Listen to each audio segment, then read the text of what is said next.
karena pembunuhan demokrasi. Saya kira mungkin panjenengan sudah tahu semua kan, gitu. Ya, kalau tidak tahu ini Habib Salim, ini harus di-sharekan. Kecamatan mana yang Iqbal, kecamatan mana yang Yuko, itu harus di blow up untuk Indonesia loh, untuk demokrasi. Sudah dimuat beritanya, kita sudah dimuat. Iya. Jangan sampai main-main. Saya akan marah jelas sebagai orang yang diinjak-injak, saya akan pasti marah. Anak saya diinjak-injak. Langkah-langkahnya ya? Ya terus kita upayakan dengan persuasif. Kita akan ke Jakarta menemui Pak Manwar Fahmi seperti itu. Bayangkan betapa malunya saya. Semut aja kalau diinjak menggigit. Kemana-mana saya sampaikan, ke presiden saya sampaikan, seperti itu akhlaknya. P3 Mojokerto nanti akan saya sampaikan, seperti itu akhlaknya. Kalau seandainya main-main, tapi ya persuasif aja. Berarti sudah 10 ya. Gerindra 13. Insya Allah. Ya. Tadi Sekretaris Umum Gerindra Jawa Timur dan Wakil Ketuanya di sini dan sudah membicarakan dan sudah selesai. Berarti berapa itu? 13. Lebih cukup. Bam, sudah 15. 13 ya, 13. PKS 4. Sudah 17. PKS 4. Saya sudah ngomong, jangan diresistensi kalimat saya. Dan saya minta jangan diresistensi. Gak baik begitu itu. Lah kalau P3 saya kira kalau ada orang meresistensi ya rujukan panjenengan lu aneh kok masih ada kalimat yang lain selain Iqbal sementara konvensinya sudah menunjukkan seperti itu. Mestinya kita yang menjaga demokrasi harus mengatakan yang demikian. Wartawan yang punya tugas untuk menjaga demokrasi. Tidak boleh ada yang lain kecuali harus pasti ke Iqbal.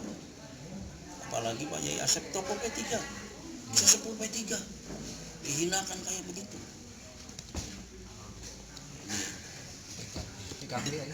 Demokrat udah berapa itu Demokrat? 5. Hari Selasa nanti ketemu saya dan sudah selesai. Selasa. Sudah berapa? 22. Tinggal PKB nanti hari Rabu saya ke Jakarta. Hari Rabu. Dan mohon maaf yang terpenting bahwa saya tidak mau menerima sponsor. Jadi yang penting. Kenapa?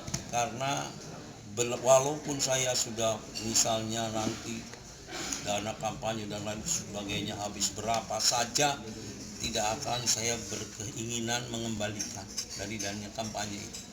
Tidak berkeinginan untuk mengembalikan kembali. Ya boleh. Harus apa yang diperoleh dari anak saya yaitu, dan saya akan insya Allah mohon maaf digarisbawahi, saya akan memperhatikan partai-partai pendukung saya secara pribadi. Artinya tidak mengandalkan anak saya karena jadi wakil bupati nanti sebagian gajinya diberikan untuk donatur mereka. Enggak, jangan. Walaupun anak saya juga sudah punya perusahaan SPPBI milik anak saya, dia punya alat berat, dia punya ini dan seterusnya, dan dia punya gaji, dia juga dosen, seterusnya ketua yayasan. Saya tidak menginginkan dia. Kabarnya PAN merapat ke Iqbal ya? PAN. Mudah-mudahan ya, tapi kan belum dengan komunikasinya belum dengan saya. Kalau yang saya sebutkan tadi sudah dengan saya komunikasinya semua. Jadi itu ya artinya monggo lah. Walaupun P3 saya hanya akan marah kalau endingnya nanti tidak begitu pasti. Dan pasti itu akan dikuak kemana saja. Dan saya ya tentu saya juga berdoa untuk bagaimana orang dolim itu Lah untuk apa ada konvensi kalau kemudian tidak dipakai? Konvensi itu bayar loh. Semua kan kita tahu bahwa konvensi per orang bayar 25 juta. Terus kemudian tidak dipakai untuk apa? Adakan konvensi. Nah, mestinya wartawan harus berani mengungkap. Ada apa? Untuk apa ada konvensi kalau tidak dipakai? Ada alasan apa lagi? Gitu. PKB insya Allah akan secara pelan, ya saya sudah ini,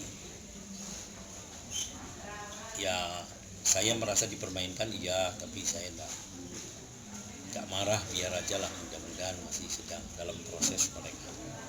Tapi yang penting seandainya kemudian bahwa suara itu dominan sekali misalnya, ya saya senang. Kenapa senang? Karena berarti tidak ada konflik, karena tidak ada lawan misalnya, itu saya lebih senang. Sebab ya kedamaian yang tentu kita junjung tinggi, jangan sampai ada gesekan-gesekan. Tapi kalaupun harus fight, saya walaupun sudah tua akan turun, bukan hanya ke kecamatan-kecamatan, ke RT-RT saya akan turun secara pribadi. Dan untuk Mojokerto yang adil, saya akan mengupayakan tidak boleh ada fee, tidak boleh ada jual beli jabatan. Kenapa? Ya biar mereka akan bekerja dengan baik. Ya kalau misalnya kontraktor kemudian tidak ada fee-nya, kan kita bisa tegas. Loh, tidak benar ini. Oh, campurannya kayak begini, misalnya kan bisa begitu. Dan yang bersangkutan juga kan mendapatkan penghasilan. Tetapi siapa yang kemudian akan menjadi rekanan kerja? Ya mereka yang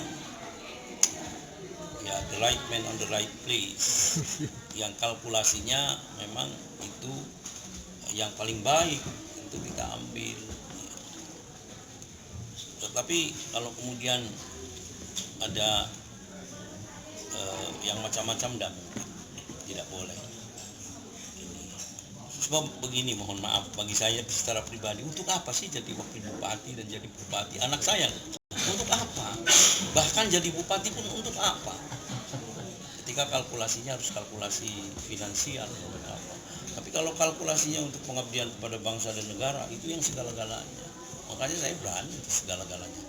Saya habiskan uang segala-galanya untuk segala-galanya. Tapi tidak akan mungkin habis.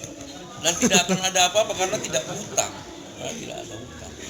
Tidak akan seperti misalnya Bupati Ponorogo, misalnya calon Bupati Ponorogo yang tidak jadi dulu. Gitu. Karena hutang. Atau karena habis. Ya kalau kita kan tidak akan hutang dan tidak akan sampai berkalkulasi habis-habisan. Ya yang bisa kita keluarkan, tapi cukup lah, cukup. Ya maaf ya, mungkin agak ini terkait transparansi ya. Nah, selama ini kira-kira dari pihak parpol ini ada semacam permintaan ya terhadap Rekom selama ini. Permintaan maksudnya apa namanya? Berarti kan saya kira bukan rahasia lagi, di masing-masing parpol ada mahar wacana baru, mahar atau mungkin yang ke saya tidak ada. yang ke saya tidak ada. siap. Dan sekarang mereka merapatnya ke saya. Mohon maaf, ini ada 6 partai politik tanpa mahar saya berikan kepada Pak Yai Asep. Tapi bara nomor 1 saya tidak mau. Nah, saya tidak mengejar nomor 1 nomor 2 kok. Saya kepingin pengabdian.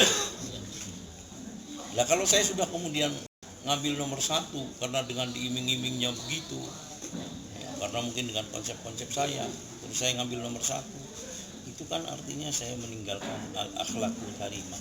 Karena awalnya sudah untuk menjadi nomor 2. Kalau sudah meninggalkan al-akhlaqul karimah, itu kehilangan segala-galanya. Kehilangan segala-galanya. Sebab ada istilah mengatakan wa innamal umamul akhlaqu ma baqiyat wa in humu dhahabat akhlaquhum dhahab. sungguh mereka itu akan tetap eksis sepanjang mereka berpegangan kepada moral, kepada akhlakul karimah. Tetapi ketika kemudian al-akhlakul karimah itu tidak lagi dipikirkan, diabaikan, maka akan hilang semuanya. Kehilangan semuanya. Kalau saya misalnya mumpung ada partai-partai yang menawari saya nomor 1 kemudian saya nomor 1, hilang semuanya bagi saya. Di hadapan Allah saya melihat, wah tidak lagi berakhlakul karimah. Itu kan kalau sudah begitu kan untuk apa sekali lagi saya untuk apa? Cukup. Cukup ya. Cukup ya.